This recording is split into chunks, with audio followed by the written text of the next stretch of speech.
On June 8, 2017, all eyes were on James Comey.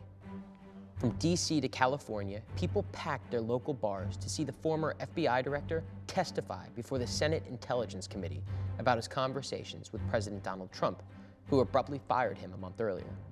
Even on a weekday at 10 a.m., it was still must-see TV.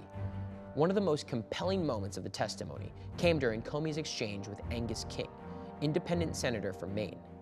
They discussed a private meeting in which Trump suggested that Comey drop the FBI's case against Michael Flynn, the former national security advisor under investigation for his ties to Russia. When asked by King to interpret the nature of Trump's request, Comey responded, "It rings in my ears kind of, will no one rid me of this meddlesome priest." For European history scholars, Comey's reference might make sense. But for the rest of us, what the heck does it mean? Well, here's the backstory. "Will no one rid me of this meddlesome priest" is a variation on a famous line uttered by King Henry II, who reigned over medieval England from the years 1154 to 1189. Henry was a reformer king, and one of his biggest crusades was asserting his authority over the English church. The king's power play drew the fury of his former friend, Thomas Becket, the Archbishop of Canterbury.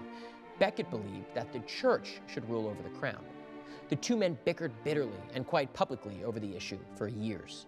This vicious power struggle came to a head in 1170, when Henry II held court with 4 of his knights in Normandy. Furious at yet another public clash with Becket, he reportedly exclaimed to his subordinates, "Will no one rid me of this turbulent priest?"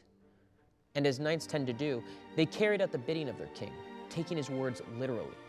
They marched to Canterbury and killed the bishop in his cathedral.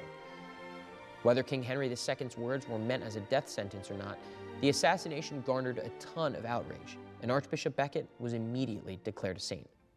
James Comey, a former Sunday school teacher and religion major, was certainly aware of the dramatic comparison he was making here in his testimony.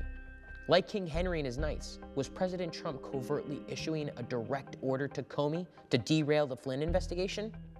We'll probably never know for sure. One thing is for certain, though.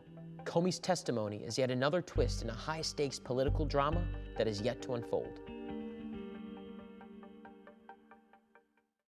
Young people in large numbers came out and joined what became known as the Red Guards. These largely terroristic organizations were used to publicly humiliate, assault, and in some cases, even murder political enemies of Mao and the Communist Party.